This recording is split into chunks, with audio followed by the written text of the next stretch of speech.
samedi soir.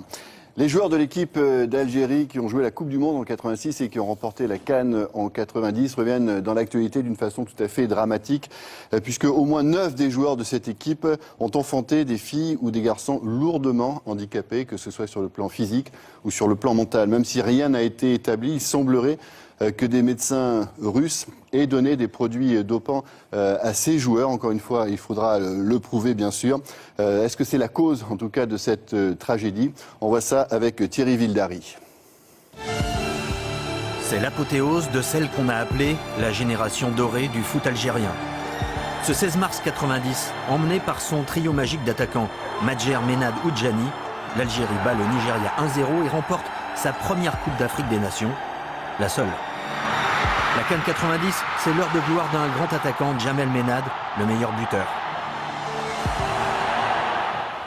20 ans plus tard, le voici à la pointe d'un autre combat.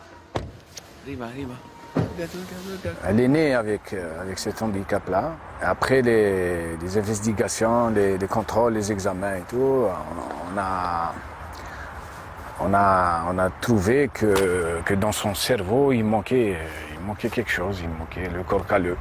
Elle n'a pas d'équilibre. Même quand elle marche, il faut la tenir, il faut la guider. Rima, sa fille, a 18 ans et Djamel, un doute sur l'origine de son handicap. On recherche les causes qui ont fait que nos enfants sont nés handicapés, avec des malformations, avec des manques. On se demande pourquoi. Dans cette équipe de légende, Djamel n'est pas le seul frappé par ce mal.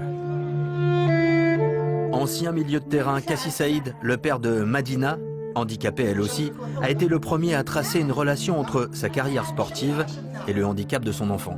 Le premier cas, c'était moi, c'était ma fille Madina qui est née handicapée. Moi, je me suis dit, bon, c'est le bon Dieu qui m'a donné ça, et ben, j'assume. Puis, au fur et à mesure, on découvre, chaque jour on découvre. Mohamed Chaïb, chargé d'alimenter les attaquants en bons ballons. Lui a eu 3 filles, toutes handicapées, une décédée. En tout, il compte 9 anciens internationaux de foot touchés par le même syndrome. On s'est posé plusieurs fois la question, est-ce que notre carrière sportive est qui est la cause de qui est l'handicap de nos enfants? Et cette défaite contre le Brésil et une Coupe du Monde ratée en 86 serait-elle à l'origine du mal? Peu après, un entraîneur soviétique et son staff sont nommés à la tête de la sélection algérienne pour relancer la génération dorée.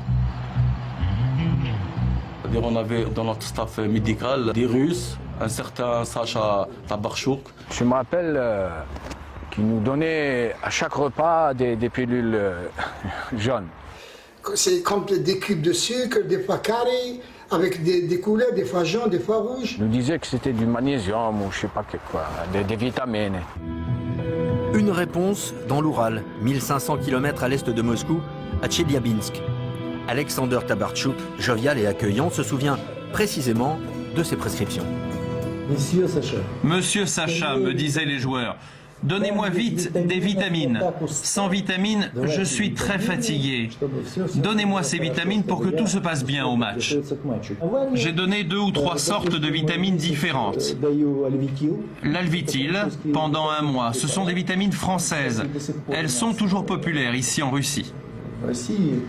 J'ai aussi utilisé, je m'en souviens, des vitamines suisses, Supradine et d'autres. Toutes ces vitamines ont été achetées par la fédération algérienne d'après ma commande et c'est moi qui les ai distribuées aux sportifs. Mais le professeur Tabarchouk, il faut le croire sur parole, les dossiers médicaux ont disparu et à l'époque les médecins algériens étaient tenus à l'écart. Il ne va pas se dire qu'à l'époque, on leur donnait des produits dopants. Ça c'est normal, c'est légitime. Mais nous, on est convaincus que c'était autre chose. Elle avait des pieds beaux. Elle avait des pieds beaux, des véritables pieds beaux. Moi, j'ai dit que c'est pas possible. J'ai jamais vu ça. Pour moi, c'était un monstre.